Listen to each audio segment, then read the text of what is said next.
আজকে আবার একটা দাদু আমার কাছে এসে বলছে হট ব্যাগ দাও। আমি বলছি যে দাদু সেভাবে হট ব্যাগ পাওয়া যায় না, আপনাকে অর্ডার করে নিতে হয়। বলছে না তুমি এইখান থেকে দাও। करे तो करे क्या, बोले तो बोले। আমি কি করে দিব দাদু আপনি বলেন? দেখেন, পার্সেল নিতে হলে মোবাইল থেকে অর্ডার করতে হয়, আর আপনি আমাকে এসে দিয়ে বলবেন যে দাদু ব্যাগ দাও, আমি কি করে দিব বলেন? না দিতেই হবে, না দিলে আমি এখান থেকে যাব না। আবার ওইখানকার 2-4টা লোক ভাই ছিল, ওদেরকে বললাম যে ভাই দেখো তো একটু বোঝাও তো। তারপর ওনারা বলতে লাগলো যে দেখো তোমার ছেলেকে বলবো, তোমার ছেলে অর্ডার করে দিয়ে দিবে।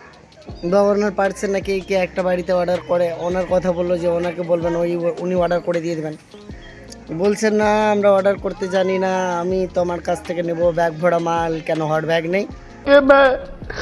मैं मोदी साहब से गुजारिश करता हूँ। আছে দাদু, হয়তো থাকতেও পারে আমার কাছে হট ব্যাগ, তবে এখান থেকে দেওয়া যাবে না, কারণ যে অর্ডার করেছে ওনার কাছে আমাকে যে হালে হোক পৌঁছাতে হবে, ওনার পার্সেল আপনাকে দিয়ে দিতে পারি না। বলছে না কেন পারো না, ওই টাকা দিয়ে নেবে, আমি কি বিনা টাকা নেব না?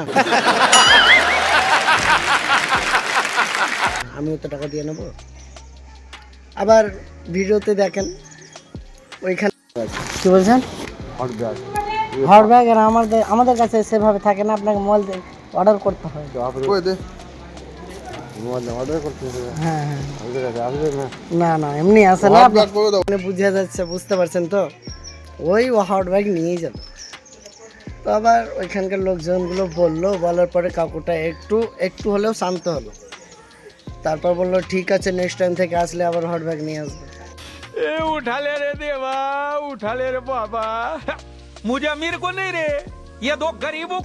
তুমি নিয়ে চলে আসো, তুমি নিয়ে আসতে পারবে না, তোমার অফিসকে বলবে। আমি এই কথা নিয়ে আমি আমার মিশো পার্টনারকে আবেদন করতে চাই যে এই ভিডিওটা যদি আপনার কাছে পৌঁছায় তাহলে আপনি দয়া করে এক্সট্রা করে পাঠাবেন। Bro, what are you talking about, man? আমি ওনাকেও বললাম যে আমি এরপর থেকে আমি মিশোওয়ালাকে গিয়ে বলবো অফিসে যে যেন হট ব্যাগগুলো এক্সট্রা করে আমাদেরকে পাঠাই দিয়ে, যেন আমরা ওইখানে দিতে পারি। এটাই আমি আবেদন করবো। Thank you.